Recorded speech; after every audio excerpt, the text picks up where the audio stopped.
What's up, everybody? It's me, DeQuan Young, and I'm back talking more NFL futures. Today, we're talking about the New York Jets, and this is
How's it going, everybody? I am Preston Johnson. Welcome to Last Word Cheetah, brought to you by Bets TV. You guys are general life philosophy. That's exactly right. You're a fish. Qwan, by the way, my producer, Qwan Young, doing a good job. He'll be taking the calls. How you doing today, bud? Hey, man, how are you? I'm trying to give away $25,000. We appreciate you guys tuning in. Welcome to the show, Bets TV, bringing you Last Word Cheetah.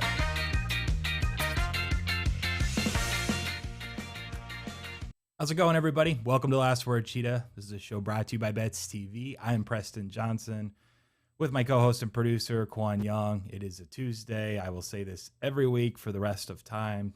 His favorite day of the week. I do not know how, of all 7 days that you could possibly choose. Qwan loves Tuesdays. It's Tuesday. I'll try to play off the positivity, man. It's appreciated. I had a really good time watching the home run derby last night. Did you catch most of it? I caught my matchup and Shohei's. I wasn't disappointed by Shohei versus Soto was pretty good. Yeah. Yeah, I knew he wasn't going to win. There's way too much pressure, way too many expectations. He was sitting at 28 though, with like 30 seconds left, tied, and all he had to do was hit one more. I think he swung 7 times, went 0 for 7. These guys are hitting home runs out at like a 55, 57% clip. So I had some friends that had bet on Ohtani in the matchup, and it was like less than 1 in 100 shot that he was going to whiff and not. Once he tied it at 28, and then he ends up losing in the tiebreaker. So I did feel a little bit bad, but it was pretty fun overall. Obviously, you mushed Gallo, which was he made a run at the end. He had 11, and he had it last minute. He almost got there. Listen, he hit 8, right? Yeah. Preston texted me when I think when the 3 minutes was up. Yeah. And he said, "You just jinxed Gallo," and then he went on that run. So there's a bunch of jinxes happening in this studio. There was a ton of like 1 home run wins in the matchups and stuff, and then Pete Alonso, which by the way we did have, I think it was Carlos who picked him in the first round matchup. He laid the juice. He should have just taken the 5-1.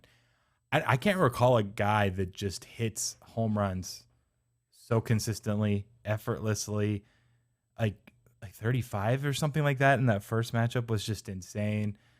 Perez hits like 27, I think would have been one, the third most in the whole thing, and he can't even advance. Like credit to Alonso. I tweeted after, especially when he did that final minute, and he just was stroking homers over and over into the left field, over the fence.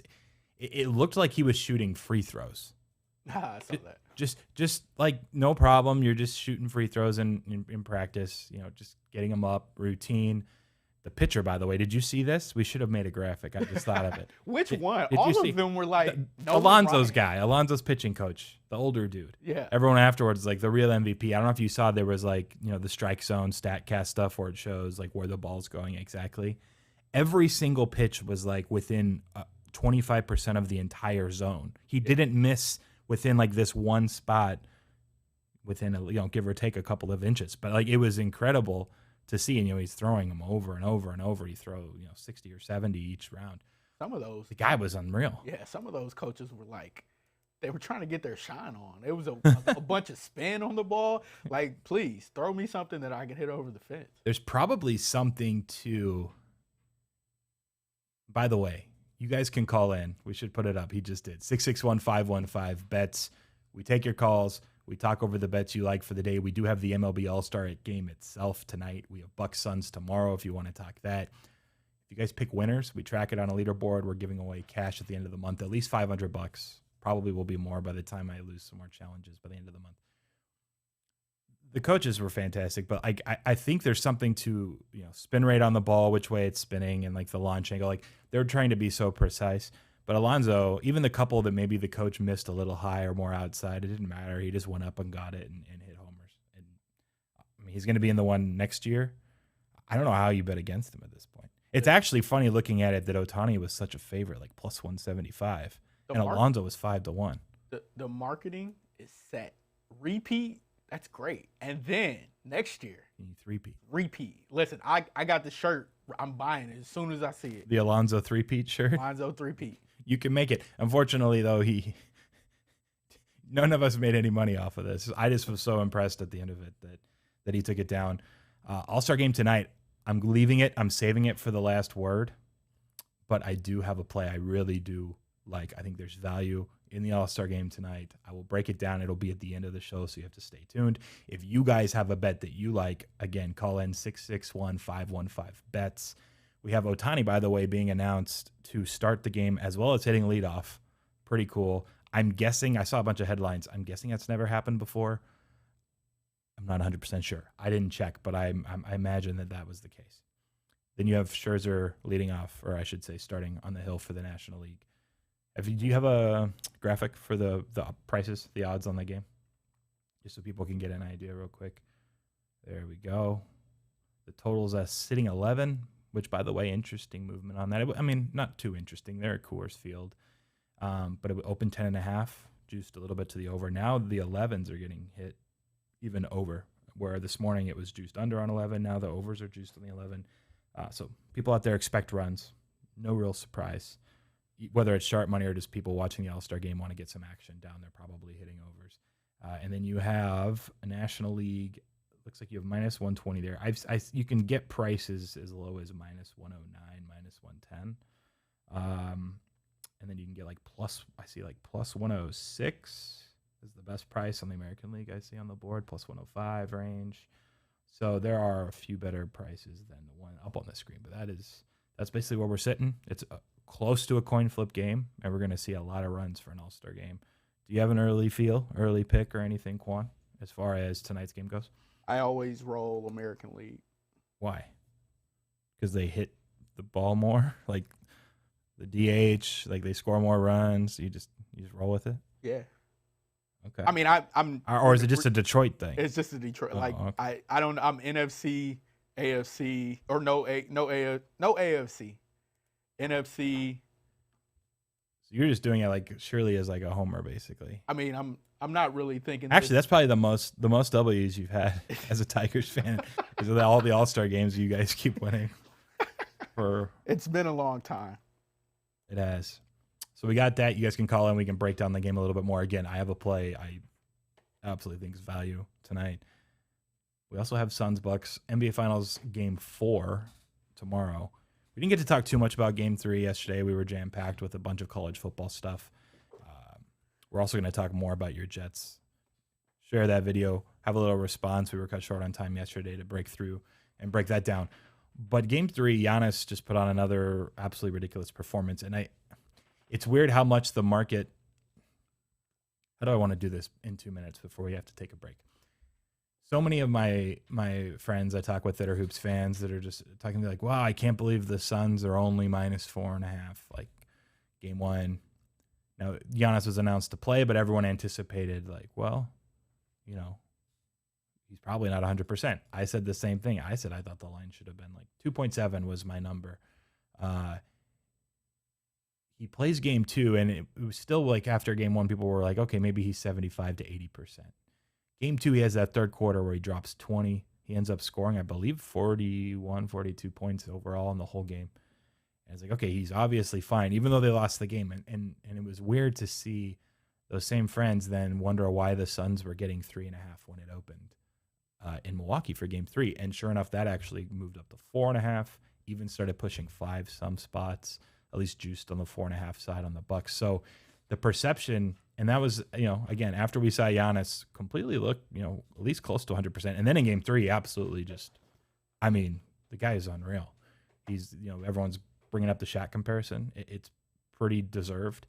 And now you're seeing 4s and people are like, I got to bet the Suns. Like, I again, for the series, if Giannis had never been hurt, this was almost exactly a 50-50 series for me. So I think the Bucks have kind of been disrespected in general.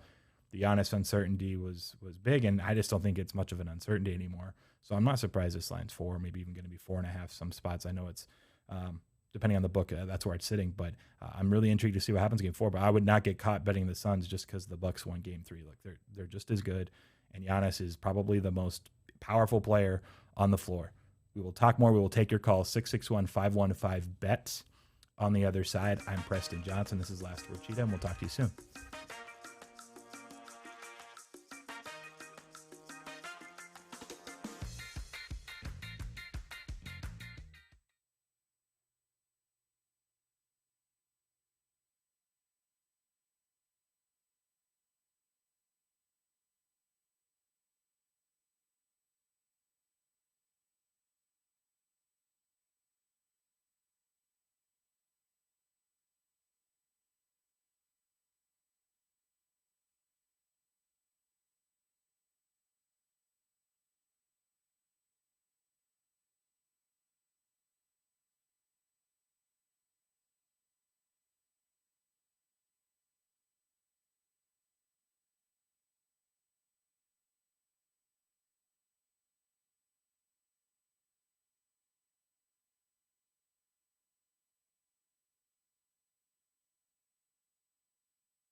Welcome back to the show. I am Preston Johnson along with Qwan Young. We have callers. We've been waiting on the line. We're going to start, I believe, with Carlos. So bring Carlos on. Welcome to Last Word Cheetah. As soon as Qwan answered the phone during the break, he said to Carlos, welcome back to the winner's circle. How does it feel? Like he has Alonso in the first round matchup. He laid -250 to get past Perez. Let me ask you this, though, Carlos. Does it really feel like a win when you lay -250 to win 1 unit on the first round when you could have won 5 units on a 5-1 shot in Alonso just to win the whole thing? You didn't go with that. You only went first round. Does it really feel like you're in the winner's circle? It does, because I actually went to the sportsbook here in D.C. and put $50 at plus 550. So you got some. Money. There you go. I There you did. go. You got like $275 or something like that. That's not bad at all. Exactly. There you go. Yeah, right on, man. So what do you have for us today? You going All-Star game? Yeah, it's 11, right? I Yeah. put in my bet yesterday at William Hill at 10.5. So I like the over. That balls were flying out. I mean, the guy fly. It was a home run derby, Carlos. Up there. Yeah, I understand that, but I don't think all the pitchers are going to pitch. They're going to do like 1 or 2 innings, and then people. I think they're just going to they're going to fly out the park tonight. I love you, man. I think You're one of my favorite callers. We're going to lock you in for 11. I can give you -109, -107 on the over is the best price I see. Cool. So we'll get you with that one. Back man. in the winner's circle. That's I'm right. a winner again. Good luck tonight. I hope, worst case, hopefully your 10.5 hits at least. You got a good number there. Yes. Take care. Thanks, brother. All right, we're going to bring in the next caller, although I'm still laughing that Carlos said, man, the balls were flying out last night. I got to go over in this game. All right, I apologize. Who are we talking to right now? What's up, Preston? It's Anthony. Hey, man, Anthony from Jersey. How you doing today? I'm all right. You think Pete Alonso is bad for baseball? Because of, like, his antics, like, kind of douchey just vibe? like acting like DeChambeau. Yeah. Yeah.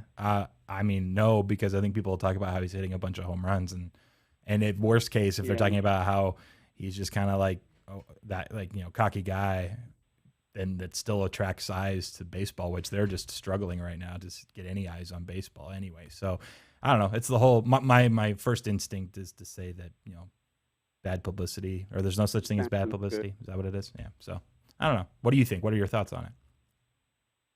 I don't know. He's kind of acting a little ridiculous out there, a bit of a cornball. I mean, I don't know. He was a little much for just the old derby, but hey, I guess it was a big win for the guy. He can't hit in a normal game, so. And I believe I overheard them say during the telecast, it's $1 million win, and the guy gets paid $600,000 a year. So I mean, he's going 167% of his salary. So yeah, you can't really blame him, I guess, to some degree there. No, all right, I'm going with the AL, Preston. I mean, Scherzer. Well, we're feeling good for the old guy here tonight. Come on. I like the AL to get a few in the first, too. I love the AL tonight. Wow. All right. I can give you plus 106 at Pinnacle and Westgate are the 2 best prices I see right now on my screen. We'll lock you in. I kind of agree with the Scherzer thing, and I'm going to get to my pick later on the show. Again, I'm making people wait till the last word. But I like where you're at. I like where your head's at. I don't think necessarily – and honestly, I think the Ohtani stuff and him leading off – plus pitching first, like let's just get out to an early lead and take it down. Yeah, exactly. We're riding them. Cool, man. I'll give you the plus 106. We appreciate the call. All right, thanks, man. Take care. We got someone else on? No? All right, we're good. 661-515-BETS is the phone number. Call in, leave us with a play. Can be either the All-Star game tonight. Honestly, if you guys want to take a shot on the MVP, take a longer shot. I was looking at these odds earlier. Ohtani's obviously the favorite. He's about plus 325, or you can bet the field depending on like what the list you're looking at. But Fernando Tatis Jr. is the next fave. He's 8-1, and he's like the guy for the National League. So you can get some juicy prices. Arenado's 9-1, Vladimir Guerrero Jr. 9-1, Aaron Judge 10-1, Freddie Freeman 12-1, Bogarts 14-1, Max Muncy 16-1. Kind of like Muncy, Dodgers fan, got to root for him. Yeah, take a shot. I think that's worthwhile. Obviously, you'll put yourself in a massive lead on the leaderboard for July if one of them hits. If one of you guys can hit it, it'll be a minimum of $500 in your pockets after the month is over. So do you have I don't know if there's even a Detroit Tiger in the All-Star game, but like, would you bet him just to win MVP because the same reason you're going AL? When you guys get a wind of Akil Baddoo in a few years, I think that's going to be the guy. We're rebuilding. Everything in Detroit is a rebuild. Like, I don't even tune in to sports that are Detroit related. Like, nobody. Don't even think about it. It's nobody that you can think of. We got Bob on. Bob's calling from Washington. Well, similar situation up there with the Seattle Mariners. Let's get a Mariner going. At least the Seahawks were good for a while, man. Bob, how's it going? How you doing today? Oh, man, I just call in so you guys can laugh at me. That's all. Good news. The only good news is I haven't actually placed money on any of these bets I placed with you, which is I'd be broke by now. So that's good. It hasn't been that bad. You did cash the Mariners at least one time, but 4 or 5 times it didn't work out. Yeah. Hey, can I put money down on Ken Griffey to hand the home run trophy to Pete Alonso? Is that up somewhere? And it happened last night. I was like, that's how I can get a bet right, man. I was trying to figure out where he was going with that. I was like, can you lay like minus $1 million to win $1 or something? Like, it's already happened. It's like getting interest on your money. All right. You cannot do that, I guess. We can't find a line. Okay. All right. Hey, I don't know. I like Tatis Jr. So you mentioned it earlier, so I thought I'll bet on him to be the MVP of the All-Star game tonight. All right. I'll give you the 8-1 on Tatis Jr. to figure it out. If I had to go with anybody in the NL, it would be him just because he can do so much. He can be flashy too in the field or on the base path outside of just hitting a homer or something. There's also some props. And Bob, thank you for the call. We'll lock you in for 8-1 there. There are also some props on player to hit the first home run of the game, Qwan. So you can go Ohtani at 6-1, Tatis Jr. first homer 7-1. Now you want to probably look at the lineups and see who's going to be batting more often in the first or second inning. But your Coors Field, this is one that you could kind of do some measuring. Actually, kind of look at your chances for home runs with certain batters against certain pitchers that see that first or second inning, and there might be some value somewhere. I'm not sure if Ohtani at 6-1 necessarily is value, but look, he's got to make up for the L last night, right? Everyone was betting Ohtani. He's on the mound. He's leading off. I don't know. I wouldn't mind taking, again, this is for fun. It's the All-Star game. Take a few shots. I don't mind the Ohtani at 6-1 relative to, say, his MVP price at plus 325, I believe it was, as the massive favorite versus the rest of the field. We are going to take one more break. On the other side, we'll take more of your calls, 661-515-BETS. We'll talk the MLB All-Star Game, any NBA Game 4 tomorrow that you guys want to discuss, and we'll break down some more football. We're talking Big Ten and the New York Jets.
I like the jams. I like the switch up, the change up there. I heard the music. It's like fake them out with the outro music and the intro, and I don't have to do as much work. You can just let it roll if you guys want. That's a nice song too. Where'd you find it? It's I know you were tired of getting the email from YouTube about us playing real music that I chose. Listen, if you got a YouTube channel, you got to make sure that you have a license to the song. So just get some royalty-free music. That's my tip for you guys. That's a Q-tip. Oh my gosh, how long have you been running with that one? Listen, I wrote that, like, there's a bit that I did where I'm standing with the Q-tip and I say, this is a Q-tip, and then I give it a tip. It's simple, man. All right, a couple of things. One, do we have anybody that's waiting on the line right now? No, nobody's. Okay. Can we find this video and play it? This Q-tip video? No, I don't know. it hasn't been created yet. I just wrote the bit. Oh, you just wrote it. I thought it was like a real thing. Got it. So it's just been in your head for like 8 years. That's the first time I've let somebody into my life as far as my future bit. So you're pretty privileged.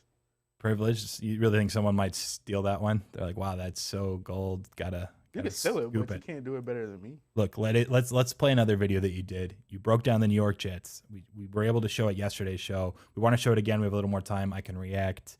We can talk a little bit more on the other side of the break coming up in a few minutes. But let's roll the Jets. Talk a little Zach Wilson. You said you have a couple stories you can add. So let's run it.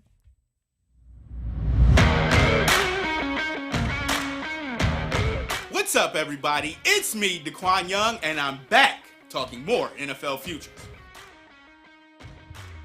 Today, we're talking about the New York Jets, and this is another team in rebuild mode. Following an abysmal 2-14 season, which saw the exits of head coach Adam Gase and the number 3 overall pick in the 2018 draft, Sam Darnold, new coach Robert Saleh and the Jets selected Zach Wilson, number 2 overall, giving the Jets a solid quarterback foundation to build on.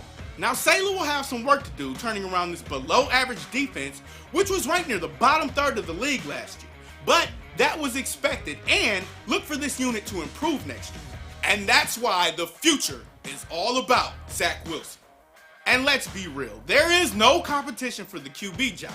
So look for Zach Wilson to be your day one starter, and look for him to have a great season under new OC Mike LaFleur. Drafting speedster Elijah Moore out of Ole Miss will give the Jets some great weapons for Wilson to utilize, including the addition of Michael Carter, who led the nation last season with 18 rushes of 20 or more yards and set a school record while averaging 6.62 yards per rush for his career. This is why, once again, the New York Jets' future is all about Zach Wilson. So if you're looking to make some bets on the Jets, here's some of the prices you can get. Now, there are a few player props for Zach Wilson that I really love, especially him as Offensive Rookie of the Year. Check out the player prop shop on FTN Daily to get up-to-date prices. This has been DeQuan Young talking NFL futures for the New York Jets. Up next, the Jacksonville Jaguars.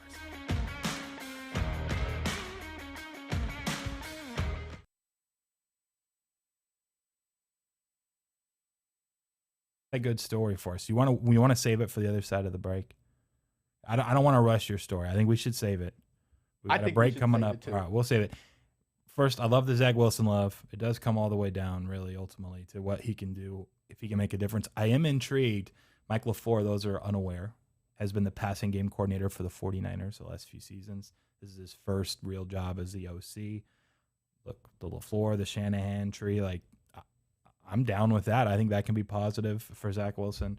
So I'm a little bullish on the Jets. I think they can, at least again, you had them as the third worst team. This is the third review you've done. We're going from bottom to top. I actually don't think they're the third worst team in the NFL. So we'll talk a little more. We'll share your Jets story on the other side. We're going to take a break, and also we'll take more of your calls as well. 661-515-BETS. I'm Preston with Qwan. We'll talk to you.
Little fun fact. The guy hasn't lost a first quarter over in the playoffs in 6 weeks. And we've been pronouncing his name about 70% correctly. I just learned it's Sarab, not Sarab. So we apologize for that. Thanks for letting Qwan know. So now we can get it right going forward. Tell us, are you going MLB All-Star to game today, or are you going to look ahead at game 4 and just lock in your first quarter now? No, I'm going to go in the All-Star game tonight. Okay. Go for it. Let us know what you like. Yeah, no, and actually I lost that third quarter or the game 3 over. It was a real bad beat on that one, but they didn't score in like the last 2 minutes, so I did lose that one. But hitting that Alonso was nice yesterday at 5-1. Well done. But yeah, no, tonight I'm going to go under in this All-Star game. I like the under 11. Ooh. All right, break it down. No, I just think, historically these All-Star games have trended under, pretty much the past decade. These pitchers just come in for like an inning or two. The batters never get a second look at them. And, at the end of the game, they start even subbing the batters. So, it's rare for people to even get multiple at-bats. And I just think I like the under. I understand it's Coors Field and everything, but I think 11's a little too much. Yeah, I mean, I imagine Coors Field is priced in to a standalone All-Star game total in a pretty liquid market. So you're probably safe there in that regard. I can give you, as far as the under goes, the best price I can get is -105. So I'll give you -105 on the under. We'll lock you in at 11. And I wish you luck. We will talk to you tomorrow. Thank the you. NBA. Have a good one. Yeah, man. Take it easy. We have someone else waiting by chance? All right. So real quick before we get to your Jets story. I have this feeling he heard Carlos call in man, the balls were flying out last night. Got to go over the 11 runs. And he's like, and I took a little jab, and Sarab's like, under sounds good. And so he called in and locked it up. So you think the callers are fading each other? I think there might be something there, especially if he's been listening intently and he knows Carlos, most of the winners come from his daughter anyway. I mean, listen, I wanted to say something real quick. When Mike said under 519 yesterday, I was like, wow, I should really pick against that. But I don't want to be that guy. What did that one end up? I saw a 518 at one point. Oh, I think somebody hit 520. It got into the 520s? The first round. Okay, so then he lost anyway. All right. I remember seeing 518 and not knowing if because I was basically a foot away. Sorry, Mike. I think he's still in first, but he is just struggling. He started out of the gate so hot. All right, tell us about your Jets. I brought up LaFleur. You told me during the break, hey, that actually ties into my story. So let us know what's up. So listen, back in, I'm not Sarab. Let me take that down. Sarah, I messed his name up again. Sarab. So back in around 2010, we always joke about how Qwan has lived everywhere. I've literally, this is my first stint on the West Coast, man. So there's no telling where I'll go next. But back in 2010, I was a football coach, believe it or not. In 2009, I started as a GA at Seton Hill in Pennsylvania, and then I moved to Chicago. And one of my teammates, Tim Lester, the head coach at Western Michigan, he was the head coach at Elmhurst College. Oh, okay. So at Elmhurst, there were 2 other GAs, kind of assistants. Dan Sabach, I think his dad was at Northern Illinois. I don't know where he is now. And Mike LaFleur. Mike LaFleur was the other coach, GA, on the offensive side of the ball. So knowing his background and where he's coming from with Lester and kind of his philosophy, it's funny seeing how much I think he's a really smart and creative coach, and I think that's going to do really well. When I was doing the breakdown, I was just watching a lot of the plays and the misdirection he did in San Francisco, and I think that's going to help a lot with Zach Wilson and the zone read stuff. They drafted some big speed guys. I think Elijah Moore is going to have a lot because they're thinking, having him be a slot guy. You're talking about end arounds and reverses and getting him in space to get defenders on their heels. Football, I think, is matchups. For Who can you get one-on-one in space? Offensive player more than likely is going to win that matchup 9 times out of 10 because the game is geared toward the offense. So I think with LaFleur at the helm, Zach Wilson's going to be in great hands just because of play design and ability and smarts. Like playing quarterback, it's all about experience, and you got to see coverages. I think he'll struggle a bit. I can't recall any starting rookie quarterback that has come out and just killed it. I mean, even Peyton Manning, I think he would. His rookie year was like 27 to 33 touchdown to interception ratio. But I think he's in. Zach Wilson and the Jets are in great hands with Mike LaFleur and even Saleh. Like that defense is going to get a lot better. And I will add this: they ran a relatively pro-style offense at BYU. It's not like some spread air raid that Zach Wilson is jumping into. You gotta end with this, and we'll wrap up. We'll start my Big Ten talk as we close the show. Season win total is 6. Do you think the Jets then are 6-11 or better? Again, extra game this year. You think they can get 6 W's? I think they do. And it's because of the extra game, but they're going to be improved, and the improvement is the thing. I think when I was looking up, they were favored in 4 matchups. Last year? No, this year. Coming out, the look-ahead lines? Just the early lines. Got it. I know that Panthers game opens the season. Mm-hmm. It's like a 50-50-ish. Yeah, Darnold's going to be, I think, out for blood, but I think that they definitely improved their win total. I think they get over 6 just because of that extra game.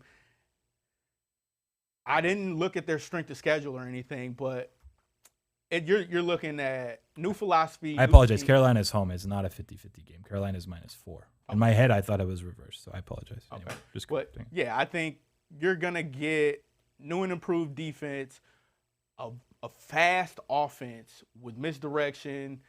I think they're going to implement a lot of stuff that benefits Zach Wilson and benefits the speed that they have. So most of it is going to be way better than what the Jets fans are accustomed to seeing. I sure hope so, man, because they complain a lot, whether it's on Twitter or just friends of mine that actually. They just want to spell out their name, man. Yeah, that's probably true, too. I do like the over 6, though, so I'm with Qwan on that one. We're going to go Big Ten. We got 3 teams to hit on. We're going to go Iowa before the break, and then we'll hit on Indiana and Michigan after. They're the next 3 teams. We went over Ohio State, Wisconsin, and Penn State in the Big Ten yesterday. Broke those down. Now my 4 through 6 is Iowa, who is my 19th best team in the country. Let's put up the prices, by the way. Yeah, there you go. For season win total, 8.5. I'm projected right at 8.5. I think it's completely fair. Look, last year we anticipate something similar. Last year, their defense, their secondary was incredible. They were second in Power 5, right? Again, in conferences that actually played good competition and EPA per pass play allowed. So the secondary, again, 3 of the 4 are back. They should be similar there. By the way, just kind of, their offense struggled. It was like Spencer Petras, couldn't really throw, wasn't very accurate. Have you heard of the name Tyler Linderbaum? No. That's because he's their best player on offense. He plays center. He actually was the number 1 graded center in PFF last year in all of college football. So it's good to have, someone like a center that's going to be, throw down things from the front line for the run game, block for the quarterback. The problem is they don't have any weapons, and Petra still, again, struggles with accuracy. So I anticipate, which, by the way, the receiver unit, I made a note here. They were one of the worst. They graded out the 2nd worst in the Big Ten, and they lost their top 2 receiving the production from last year. So you can see with some of the numbers like EPA, like top 10 in defense, 83rd in offense. Bring back a ton of guys, again, but so does everyone else this year. So 71% normally would be a high number, is actually slightly below nation average. I think it's about right. I think they do play one of the easier schedules when it's all said and done in the Big Ten, just because they do fade Ohio State and both Michigans from that division. Now, fading Michigan State isn't as big of a deal this time around, but I think Iowa's set to win 8 or 9 games, so I think the 8.5 is fair, and I'll be passing elsewhere. Let's go back to the prices real quick. I will say this. You said it was 12-1 for win a conference, right? Yeah, and then plus 185 to win the West. I liked Wisconsin at plus 125 to win the West Division. If they don't win it, it's very likely going to be Iowa. But I will say this, for people that maybe are bearish or anti-Wisconsin, that's fine. I gave my case for them yesterday. I think there's a lot of upside there.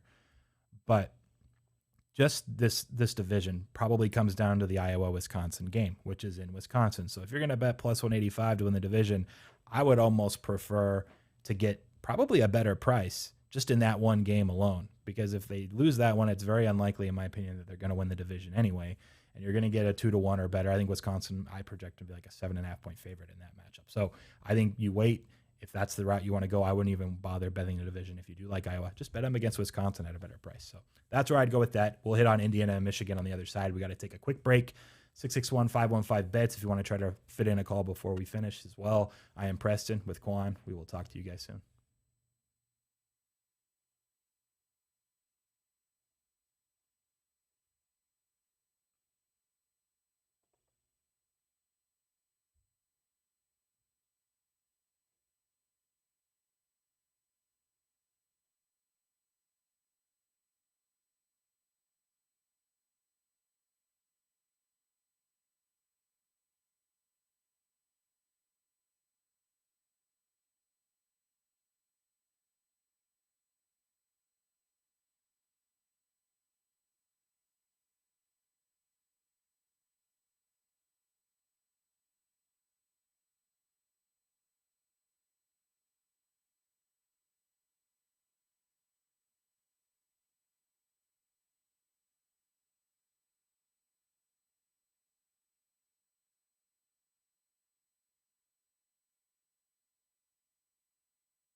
How's it going, everybody? Welcome back to Last Word Cheetah, brought to you by Bets TV. We're going to jump right back into our Big Ten football futures. We just broke down Iowa. We're going to go Indiana, who I project to be the 24th best team in the country. For some context, Phil Steele's even higher on Indiana and the Hoosiers. He has them 19th. PFF has them also at 24. I project 7.3 wins. So the season win total of 7.5, I think, is lined pretty fairly. And I think it's interesting because everyone hears and sees and saw Michael Penix Jr., what he was able to do. They remember the game against Ohio State that was back and forth, and I believe he had almost 500 yards passing in that game. And he has, the dive to the pylon and some, to try to score. Like, everyone remembers that. They beat, Penn State in the opener. They started 4-0. They, I think, even were ranked in the top 10 at one point. He gets injured the final two games, but I need to just, I guess, make a note here that I think the perception is that their offense was really, really good. Their EPA numbers on let's go to the Indiana graphic when you get a chance, Qwan. I think they were outside the top 100. Let me pull up a different. There, you got it. Okay, they were 100th in EPA. They were 104th in success rate, and I believe they were even worse in yards per play as well, which I took a note of, 115th in the country. So what is it that, like, Michael Penix Jr. was great. He's probably going to be the best quarterback in the conference. And if it's not Stroud and Ohio State, but at least we can trust Penix, right? And theoretically, he's healthy. He's good to go. Their rush offense was remarkably bad. They were 127th, by the way, of only 127 teams that played. So dead last in the country in rushing yards before contact. And their offensive line, I don't know if you remember that Ohio State game. I think it was 491 yards passing for Penix. And I'm doing this off the top of my head. I apologize. I think -5 yards rushing or -10 yards rushing. They couldn't get anything going. If they're able to, they have to establish some sort of run game. And then it's similar on the defensive side. Look, they ranked 6th in Power 5 conferences defending the pass, EPA per pass allowed. That was despite a pass rush that ranked 125th. Their trenches, offensive line, defensive line, were so bad. You have something for me? -1 against Ohio State. Okay, I knew it was a negative. Maybe they had one scramble at one point. I think it might have been even worse. But 16 attempts, and Ohio State's defense is good, but still, like, you got to be able to generate some sort of run game, I think, to be respected, to be at least contending, be that top 10 team that they had hit at one point last year. And by the way, look, I have them at 24th, 7.3 wins. The secondary is all coming back, but they lost defensive coordinator Kane Womack, I believe is how you pronounce his name. He went on to take a head coaching gig. They bring in somebody new. Can you trust the new defensive coordinator with a secondary that obviously had, I think, performed well above expectation the year before? Now that you're trying to run the same defense, but you're doing it with a new name. I'm not 100% sure I can trust the defense as much. So, I think people are mostly bullish Indiana and what we saw. Look, they're one Penix. He's not very durable. They're one Penix injury away from not getting anywhere near 7.5 wins. And I just think the offense, if they can't run, or the defense with the new coordinator and the lack of pressure they're able to generate up front, I could only bet under here. Again, I'm 7.3 projected. It's nothing I'm thrilled to play. I haven't bet it. I probably won't bet it. But that's the only direction I would look. Maybe if you can wait, find an 8. If the love for Indiana reaches that point, then you play it at under 8. I think that's a worthwhile bet. So just something to keep an eye out on. Michigan, man, what a weird year it was for so many teams last year. But this is one that I kind of have to, you hate to say throw out. But look, this is a Michigan team. They beat up on Minnesota in week 1. Then they lost 3.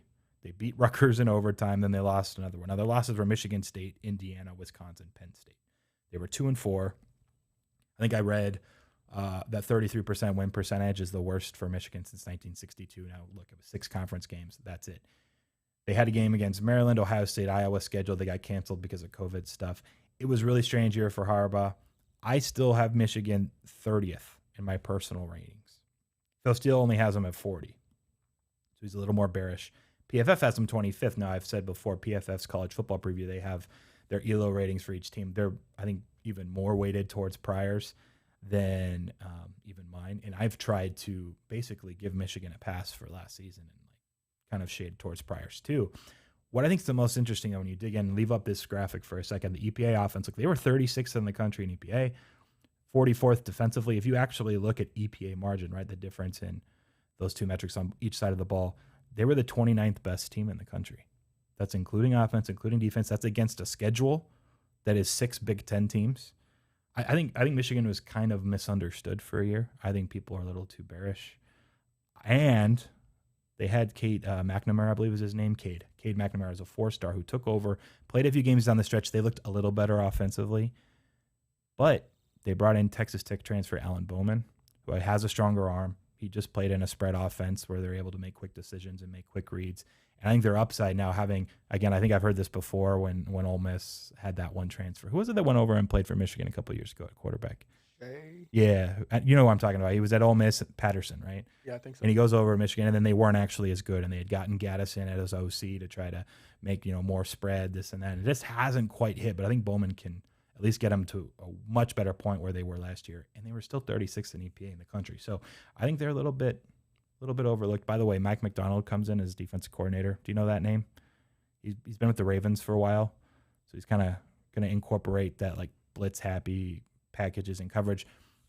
What's funny is that Michigan ranked bottom 10 in the country against throws down the field and on the outside. That's just kind of where they've been beat, especially whenever Ohio State does it. They just absolutely destroy them. So is he going to come in and go blitz happy and they're trying to get coverage like they've done in the last few seasons and been obliterated? I don't know. Or is he going to come in and try to do something different, team up with Harbaugh and try to formulate something, because that's been their weakness defensively. Granted, overall, they're still an above-average defense, but I am curious to see what he brings to the table, because the MO at the Ravens has been like, we're playing man and we're going to blitz you, and we trust our corners, which just has not worked for Michigan now. That scheme is so tough if you don't have the players. Well, that's true, too. I mean, he's going to try to take this NFL scheme and hope that these college kids can do it. Now, they bring back both of their safeties. I know PFF rated them 2 of the top 5 safeties in the country. And they bring back, I think, a middle linebacker that's supposed to be pretty reliable. But other than that, like, you have a lot to do. You have a lot to figure out, and I am a little intrigued there. So, again, my projection, one more time before we hit a break, 7.3 for Michigan. Their win total is 7.5. Nothing to be bet there. And, if you really, really want to take a shot on the division, I guess you could. But it just, I'm not seeing the upside enough, even though I think I am a little bit more than others. Again, Phil still has them 40th. I'm top 30, but nothing worth betting. We'll take a break here. This is Last Word Cheetah. We have one more segment on the other side before we wrap up the show. We'll take your calls, try to get on the leaderboard. We have the MLB All-Star Game tonight. Pick an MVP, pick a player to hit the first homer, side, total, first inning. Hint, hint on my last word. I will give you guys a bet right before break on the other side.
Welcome back to Last Word Cheetah. I am Preston Johnson. We have a few minutes left. If you want to try to get a call in, 661-515-BETS. We will take that before our final out in about 5 minutes. I also have a last word. I think it's a winner. Again, it's all price dependent. It also can lose, but this is one that I think long-term will be profitable. You want me to break this down? You ready?